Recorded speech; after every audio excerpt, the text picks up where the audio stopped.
everybody, welcome back to 4 Low Rocks. Well, as you can see behind me, I no longer have a view out the back window of the Jeep because we're being tailgated real close by our new travel trailer. Yep, that's right, we purchased a travel trailer. We're on our second outing with it right now, just to go out and do a shakedown with it, make sure we got everything right before we take it out and use it to support a jeeping event. So let's talk about that right after this.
Hey everybody, welcome to 4 Low Rocks. So yeah, we're back at camp today. This is our second outing with our brand new Rpod.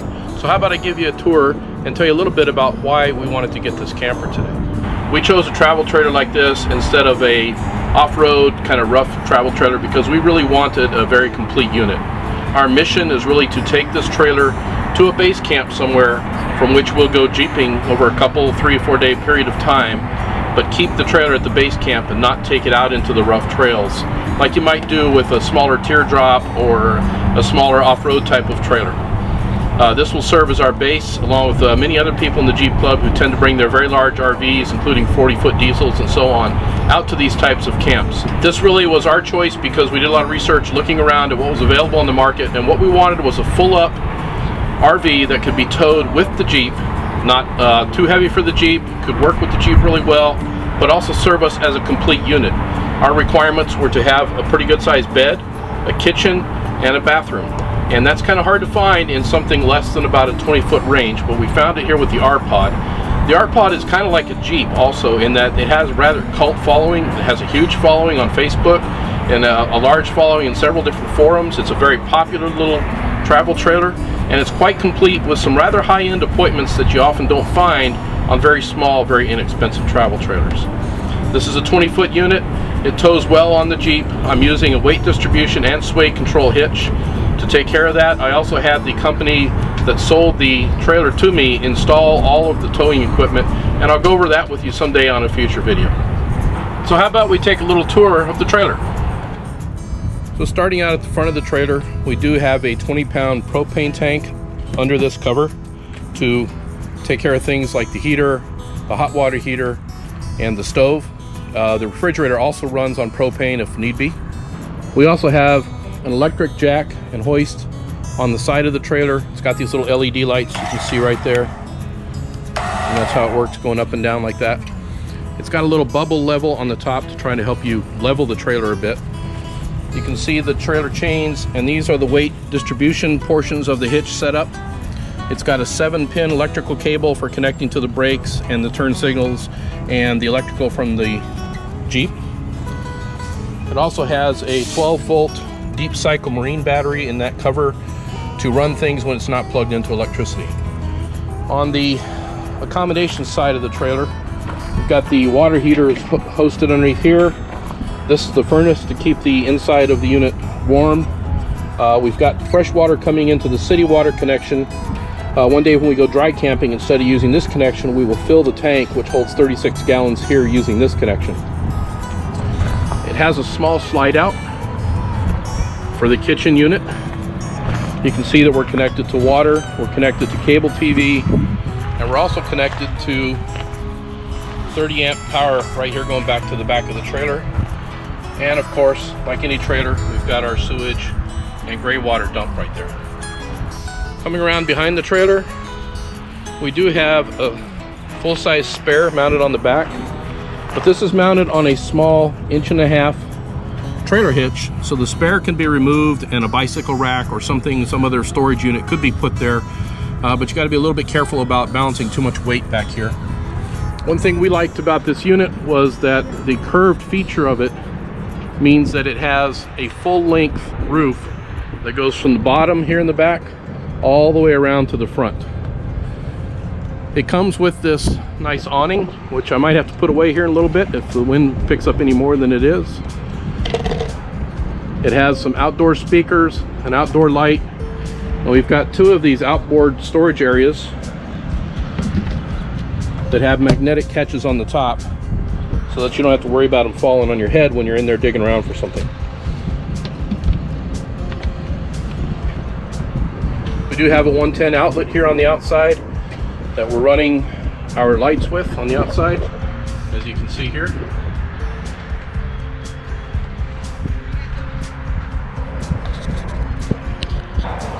If you take note of the badging, this Rpod is called the Hood River Edition. This edition of the Rpod is built west in the western United States and really is a little bit designed for a little bit more rougher lifestyle than you might find out east or in the flats of the central part of the country. So this system does basically have a lift kit on it that's about 3 inches higher than the stock Rpod, and you can see that distance right here between the fender and the tire. And it's got some off-road tires on it too. Not to say that I would take it very far off-road because it doesn't have a robust suspension under it, but it will clear a few obstacles and get me a mile or two down a dirt road into a camp spot somewhere into the future. So let's take a venture inside and take a look at the accommodations that the trailer gives us. And what I like about this door is that it has these hinges that hold the door put in any place that you put it based on the friction hinges. And it'll open up all the way. Then we have a full-length screen door to enter the interior of the unit. A couple steps. And this is the inside. So in the inside of this coach, we liked it a lot because we are empty nesters, and it has a very small two-place dinette which really opens up the floor plan. Some of the other floor plans we looked at, there was a large bathroom back here with the bed up forward, but in the rear there was a dinette area, and instead we have a full-size bathroom. We have an air conditioning and furnace control right here. It's the Dometic unit. We have our monitor panel for the tanks right here, and we actually have some USB outputs here so that we can charge phones, computers, whatever we might have. The kitchen area has a nice stainless steel sink. It's got an insert that can double up as a cutting board or just a cover for the sink. We've got a 2-burner gas stove with this nice little glass backsplash. It makes it nice so that we don't splatter things all over the back of the coach as we're cooking. A little bit of storage up here above the unit. Got these sliding windows pretty much all throughout the trailer. We do have a convection microwave, and by the way, the convection microwave only works when we're plugged into the 30-amp power. It will not work off of the battery. So when we're dry camping, we kind of have to forego this accessory. Then we have a 3-way Dometic Refrigerator, and this refrigerator runs on electrical main power. It'll run off the propane. It'll also run off the battery. Although I will probably tend not to run it off the battery because it'll use a lot of juice that way. At least I think it will. I have never tried that. It's a pretty good sized refrigerator. We don't have a lot in it right now because we don't plan to cook much on this little one-night shakedown cruise, but it's there and available for us. Then it has a what's called a queen short bed. Queen bed is normally 60 inches by 80 inches. This is a little bit shorter in that it's 60 by 74. I'm 5'9". Anybody a little bit taller than me would probably have a little bit difficulty because you're going to sleep side to side with your head on that side of the camper, so you can watch the built-in TV. The system also has a nice little stereo system that will Bluetooth to your phone, your computer, or whatever you might use. And it has inside speakers and outside speakers, or you can switch it to both and hear your music inside. You can also play the TV through that system too.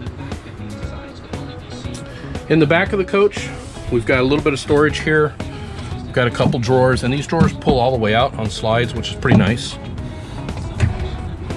We've got a little 2.5 pound fire extinguisher down there, and we've got a open cabinet area with a hanger in the back, or we can have the shelves, and these shelves are removable if we wanted to use it for hanging storage.